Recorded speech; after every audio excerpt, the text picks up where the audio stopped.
नमस्कार, राम राम मित्रों। जो नई श्रृंखला शुरू की है वीडियो की, उसमें आज मंदिरों की ही बात करूंगा। और आज बुंदेलखंड में ललितपुर ज़िले में जो मंदिर हैं उनके बारे में बात होगी। हालांकि ललितपुर का जो क्षेत्र है वो इतना बड़ा है और वहाँ पर इतनी बड़ी संख्या में मंदिरों के निर्माण करवाए गए थे कि उन सबको एक वीडियो में समेट पाना जो है बहुत ही कठिन कार्य है। इसलिए मैं आज एक क्षेत्र विशेष के मंदिर की बात करूंगा जो कि चांदपुर और जहाजपुर के नाम से जाना जाता है। चांदपुर और जहाजपुर एक गांव है छोटा सा ललितपुर में। ललितपुर से जब आप देवगढ़ की ओर बढ़ते हैं, देवगढ़ से आप परिचित होंगे जो भारतीय इतिहास में रुचि रखते हैं और पुरातत्व महत्व के स्थलों के बारे में जानना चाहते हैं। उन्हें पता होगा कि देवगढ़ में गुप्त काल में एक दशावतार मंदिर का निर्माण किया गया था। वह दशावतार मंदिर जो है एक लैंडमार्क है भारतीय इतिहास में, क्योंकि उस मंदिर से ही बहुत सारे पुरातत्वविदों का मानना है कि मंदिर निर्माण कला जो है अपने पूर्ण रूप को पाती है। और उसी कालखंड में जो है उत्तर से दक्षिण तक बड़े बड़े मंदिरों के निर्माण प्रारंभ हुए थे, जैसे कि मामल्लपुरम के मंदिर भी आप देख सकते हैं तमिलनाडु में। तो देवगढ़ से पहले ही एक रास्ता कटता है। अगर आप ललितपुर से आ रहे हैं या देवगढ़ से अगर आप ललितपुर की ओर जा रहे हैं तो दाहिनी ओर मुड़ना होता है। 4-5 किलोमीटर आगे चलने के बाद जो है चांदपुर और जहाजपुर का गांव आता है, जो कि मुख्य रेलवे लाइन जो दक्षिण की ओर जाती है, या दिल्ली से भोपाल की ओर जब आप जाते हैं तो जो लाइन पड़ती है रेलवे की, उसके ठीक बगल में वह गांव है। धौर्रा करके एक छोटा सा रेलवे स्टेशन है। वो चांदपुर और जहाजपुर के गांव में चंदेलों ने बड़ी संख्या में मंदिरों के निर्माण करवाए थे 10वीं 11वीं शताब्दी में। ये सारे मंदिर जो हैं अज्ञात गुमनाम रह गए हैं, और चूंकि उनमें से अधिकांश मंदिर बुरी तरह से खंडित हो चुके हैं, कर दिए गए, खंडित एक तरह से कहना चाहिए, तो इसलिए अब वहाँ पर पर्यटकों के नाम पर बहुत कम लोग, रेयर, जिन्हें वही लोग जाते हैं जिन्हें इन मंदिरों में रुचि है या जिन्हें भारतीय पुरातात्विक महत्व के स्थलों से प्रेम है, अनन्य प्रेम। चांदपुर और जहाजपुर में एक वन क्षेत्र कहना चाहिए, वन क्षेत्र में ये मंदिर फैले हुए हैं, और एक स्थल विशेष है जहाँ पर कि 12-14 मंदिरों के प्रमाण मिलते हैं। अधिकांश ध्वस्त हैं। कुछ एक मंदिरों को आर्कियोलॉजिकल सर्वे ऑफ इंडिया ने जैसे तैसे करके जोड़ जाड़ के खड़ा कर दिया है। आप उनको देख सकते हैं, जैसे बेलमणि का मंदिर है और एक भगवान शिव का मंदिर है, सहस्रलिंगेश्वर, 1000 शिवलिंग जो है एक शिवलिंग में गढ़े हुए हैं। चांदपुर और जहाजपुर के जो ये मंदिर हैं ये अत्यंत ही महत्वपूर्ण है, और चंदेलों की जो निर्माण कला है उसमें एक पड़ाव आप मान सकते हैं, क्योंकि चंदेलों ने इस क्षेत्र में बड़ी संख्या में मंदिरों का निर्माण करवाया था। आप खजुराहो से परिचित हैं, लेकिन हम केवल खजुराहो की ही क्यों बात करें, महोबा का जो राहिलिया मंदिर है वह भी चंदेलों के द्वारा निर्मित है, और वह मंदिर जो है 9वीं शताब्दी के उत्तरार्ध में, यानी कि 870-80 में ही बनकर के तैयार हो गया था। और सूर्य मंदिर जो भारत में पाए जाते हैं, जो मिलते हैं, उनमें से राहिलिया के सूर्य मंदिर का बहुत ही महत्वपूर्ण स्थान रहा होगा।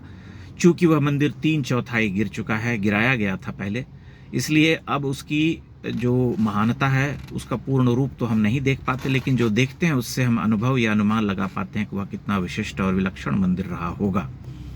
तो उसी तरह से चांदपुर और जहाजपुर के ये मंदिर हमें देखने चाहिए जाके।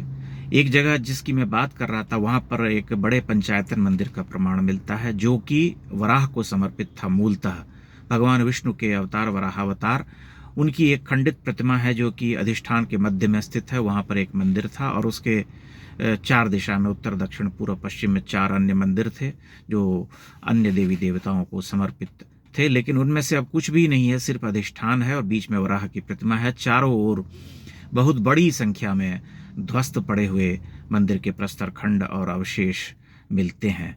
उन्हें देख करके एक बहुत ही कचोट, हताशा और अवसाद की अवस्था में आदमी पहुंच जाता है, क्योंकि वहां पर कुछ मिलता नहीं है। लेकिन यह देख करके अनुभव किया जा सकता है कि चांदपुर और जहाजपुर में कितनी बड़ी संख्या में मंदिर रहे होंगे। और ये जो पूरा क्षेत्र है ये इसलिए महत्वपूर्ण है कि यहाँ पर अलग अलग राजवंश ने एक ही कालखंड में अलग अलग देवी देवताओं को समर्पित मंदिरों के निर्माण करवाए थे। बौद्ध, जैन, हिंदू सभी मंदिर मिलते हैं इस क्षेत्र में। चांदपुर और जहाजपुर का जो वन क्षेत्र है उसमें अंदर जाने पर कुछ और मंदिरों का पता चलता है, लेकिन आपको वन क्षेत्र में जाना पड़ेगा। बहुत सन्नाटा है, बीहड़ है, और चांदपुर और जहाजपुर जाते हुए भी आपको लगेगा कि शायद कहाँ आ गए हैं। एक घोर दूर मुख्य सड़क से हटा हुआ एक देहात है, बहुत छोटा सा गांव पड़ता है। लेकिन अगर पुरातात्विक महत्व के स्थलों में जाने में आप रुचि रखते हैं या आपको वो खींचता है ऐसा मंदिर, प्राचीन मंदिर, तो आपको जाना चाहिए। ललितपुर का जो क्षेत्र है वह मंदिर निर्माण के दृष्टिकोण से अत्यंत ही महत्वपूर्ण है, क्योंकि यहाँ पर ईसा से पहले ही जो है बहुत सारे स्थल मिलने लगते हैं, और उसके बाद दूसरी तीसरी शताब्दी में भी बहुत सारे बौद्ध जैन गुफाएं, भगवान बुद्ध की अलग अलग मूर्तियाँ और देवी महिषासुर मर्दिनी की मूर्तियाँ ऊपर पहाड़ी पर मिलती हैं। उसी पहाड़ी पर देवगढ़ के पास ही एक जैन तीर्थ स्थल है जहाँ पर कि एक विशालकाय मंदिर है, और वह जो है अक्षुण्ण है, पूरी तरह से सुरक्षित है। जैनियों ने उसे बहुत सहेज करके संभाल करके रखा है। वहाँ पर बड़ी संख्या में जैन तीर्थयात्री जाते रहते हैं, उन्हें देख करके आपको हर्ष होगा, लेकिन कचोट भी होगी कि हिंदू समाज में जो है अपने प्राचीन वैभव और स्मारकों के प्रति वैसी ही ललक या वैसी ही सुरक्षा संरक्षा का भाव क्यों नहीं है। तो ललितपुर क्षेत्र में जब आप घूमते हैं तब आपको सैकड़ों की संख्या में इन मंदिरों का पता चलता है, और दुर्भाग्य की बात यह है कि ये सभी मंदिर तोड़े गए, और तोड़ने के बाद जब ये एक विशाल वन क्षेत्र में उपेक्षित परित्यक्त पड़े रहे तो बड़ी संख्या में वहाँ पर लोगों ने चोरी चकारी भी की। बहुत महत्वपूर्ण प्रतिमाएं उठा करके ले गए। कुछ प्रतिमाएं आज भी थाने में, मालखाने में पड़ी हुई हैं। बहुत ही महत्वपूर्ण प्रतिमाएं वराह की और देवी की महिषासुर मर्दिनी की प्रतिमा आज भी थाने में, मालखाने में रखी हुई है। बहुत सारी प्रतिमाएं विदेश चली गईं, बहुत सारे तस्करों के हाथ लग गई। तो इस क्षेत्र की धरोहर के बारे में हमें जानना चाहिए। चूँकि चंबल और बुंदेलखंड जो है अत्यंत ही उपेक्षित रहा है, हमने उसे एक वर्गीकृत कर दिया एक हिसाब से, और देखने की कभी कोशिश नहीं की क्या इस क्षेत्र में है। तो मंदिरों की यात्रा श्रृंखला जो मैंने की थी, जो आगे भी जाऊंगा मैं, उसको देखने के बाद मैं एक सामान्य जानकारी परक जो है वीडियो आप सबके सामने ला रहा हूं, ताकि आप अगर उधर जाते हैं तो इन प्राचीन मंदिरों को देख सकते हैं। बहुत बहुत धन्यवाद, प्रणाम। और मैं अपनी ये जो वीडियो वाली जो श्रृंखला है इसे सतत आपके सामने जारी रखूँगा, ताकि आप सभी इन मंदिरों के बारे में परिचित हो सकें और ये जान सकें कि ये सभी मंदिर किस राजवंश के किन राजाओं ने बनवाए थे।